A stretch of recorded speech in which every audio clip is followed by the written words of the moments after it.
Brethren and fathers, hear ye the defense which I now make unto you.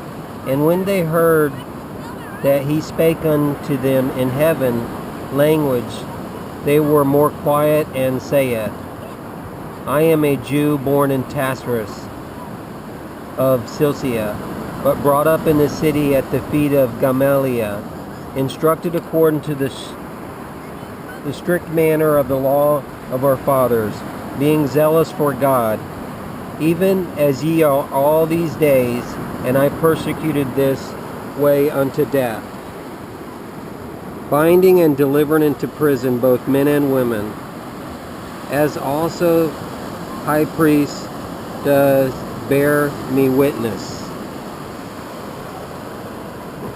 And all estates of the elders, from whom I receiveth letter unto the brethren, journey to Damascus, to bring them also that were there unto Jerusalem in bond to be punished. And it came to pass that as I made my journey drew nigh unto Damascus about noon, suddenly there shone from heaven a great light round about me. And I fell unto the ground, and heard a voice saying unto me, Saul, Saul, why persecute thou me?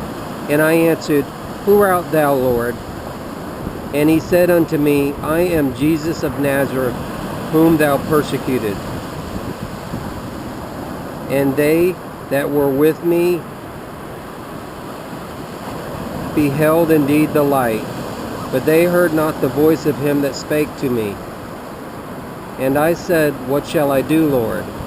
And the Lord said unto me, Arise and go into Damascus, and there it shall be told these of the things which are appointed for thee to do.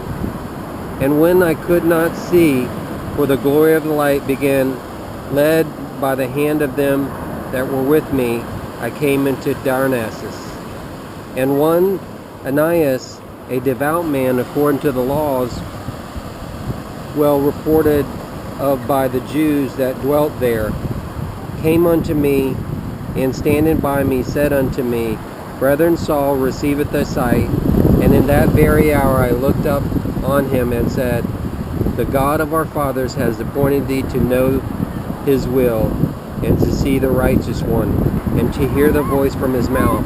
For thou shalt be witnesses for him unto all men whom thou hast seen and heard. And now why tarriest thou? Arise and be baptized, and wash away the sins, calling on his name. And it came to pass that when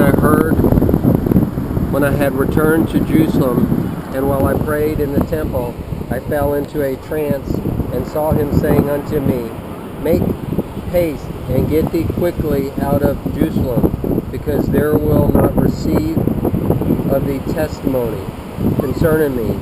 And I said, Lord, they themselves that know that imprisoned and beat in every synagogue, that they believed on thee.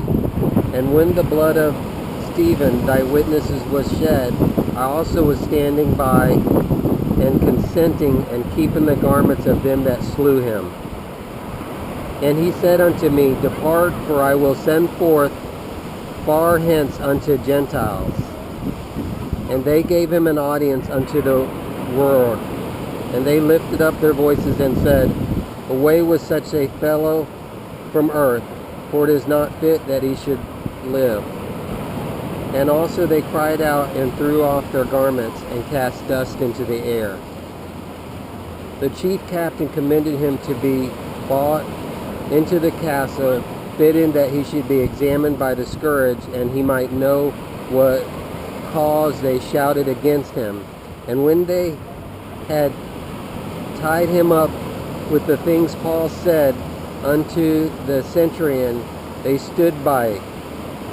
It is lawful for you to scourge a man that is Roman and uncondemned. And when the centurions heard it, he went to the chief captain and told him, saying, What art thou that about to do? For this man is Roman.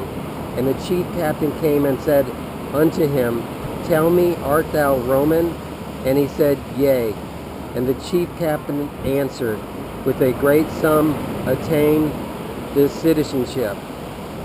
And Paul said, but I am Roman born. They that were about to examine him straightway departed from him, and the chief captain always was afraid when he knew that he was a Roman.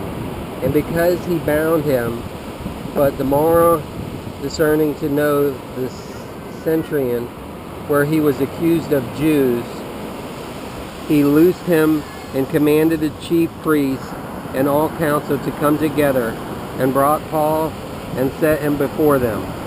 This was the book of Acts, chapter 22.